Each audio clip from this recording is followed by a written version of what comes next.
Alright, so here's my first impression slash review of episode 1 of Assassination Classroom, also known as Ansatsu Kyōshitsu, I believe. Now, I have a little bit of history with this series because when it was very first coming out, I actually was reading it for a little bit weekly. I read I want to say the first 15 to 20 chapters of it or whatever, so I kind of knew what I was expecting when coming into this first episode and whatnot, more or less what the premise was going to be about, etc., etc. As far as art and animation goes, par for the course, pretty good, nothing, extravagant or whatever, but it looked pretty nice. The opening scene looked really good, and then from like the 18-minute mark on, when Kuro-sensei was flipping his shits or whatever, it actually looked pretty good as well, and it's also apparently confirmed for 22 episodes as well, so for the most part we know, okay, there's going to be, at the very least, an ending to this season. Now, for starters, the main premise of this, in case you don't know, some alien guy came and said that he's going to blow up the Earth. He already blew up part of the moon, and he's going to blow up the Earth, and he's going to give them, I believe, a year or a school year to try and kill him, and they the government put him inside of this classroom so that these kids can try and kill him or whatever.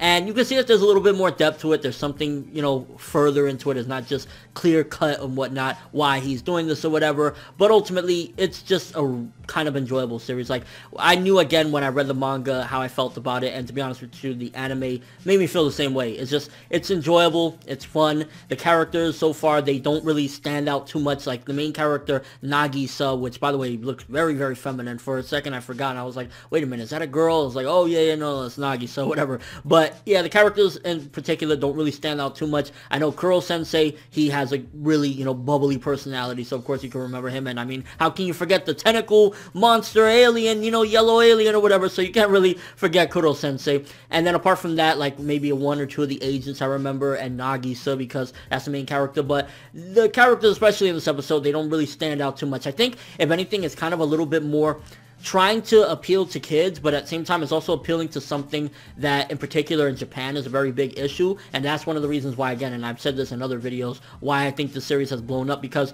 it's like, on the surface, oh, crazy alien and kids are trying to kill it, but underneath it, it's more of a social commentary on society and the struggles that, especially in Japan, kids have to go through nowadays, whereas, like, if you're not, top of the line, top of the class, if you're in the lower class, people look at you like you're dog shit, like you're never gonna be nothing, you're garbage, you're fucking piled trash, and you definitely see that the main character, Nagisa, that's where a little bit of his character comes from, is that he feels like he's shit, so when they set him up to do the sacrificial lamb situation of, like, having the grenade around his neck, it's not necessarily that he's an idiot or anything. I think he was fully aware of what was about to happen, but he doesn't really have much self-worth and self-value for that matter, so it was kind of like, fuck it, whatever, maybe this will be a big contribution to society and I could be looked at as something other than a failure. And that's one of the things, again, why I think a lot of the Japanese audience could gravitate towards that, especially the younger audience that is in school and whatnot, because these are the problems that they face daily. Not aliens and nothing like that. What I'm referring to is, social anxiety of, like, having to deal with being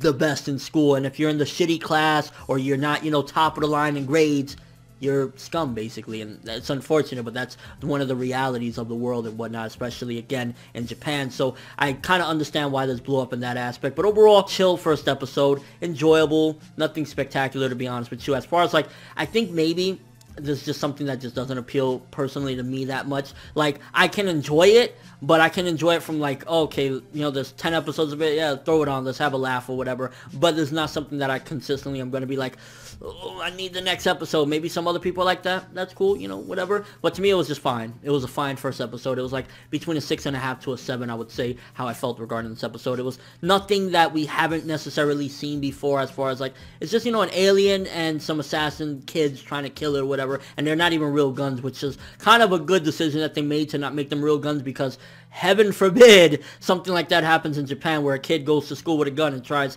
to shoot at the teacher like, I'm killing sensei or some shit. The series would be banned and Jump would have a terrible rap, so I'm glad they did that as well as far as censorship goes. And yeah, again, it was fine, enjoyable. If you want to check out something funny with a little bit of a deeper undertone, slightly deeper undertone, then I definitely recommend checking this out. And I just hope, as far as, like, the series goes, because again, I haven't read everything, I'm not completely caught up. Whatever they do, I hope that they make the characters stand out a little bit more, because that was one of the problems I remember having in the manga. This first episode didn't really have too many characters standing out aside from Nagisa, Kuro-sensei, and maybe like one of the agents, so I'm hoping that they do a better job at that. But yeah, fine first episode, enjoyable, chill. I don't know if I'm really gonna review this weekly, just really, honestly, I don't see myself doing it, but you never know. But let me know what you guys thought of this first episode. What do you think about Kuro-sensei? What do you think about the situation. What do you think about the little past that we got, the little glimpse of a seemingly different figure of Koro-sensei, where he was with that woman and she was dying and saying, teach those kids. Again, definitely foreshadowing that there's more depth to what he's doing. There's more than meets the eye. He's not just like, I'm a crazy nut job teaching kids, woohoo! Like, there's more depth to it, but yeah, what do you think is up with that? And again, your overall thoughts of this first episode, but that's all I have for this first impression. Thanks for watching. Hope you enjoyed. If you liked anything I had to say or enjoyed the video, drop me a like. I'd greatly appreciate it. And if you haven't subscribed, if you could do so as well, that'd be amazing. I'm ForneverWorld, and as always, people, have an awesome day.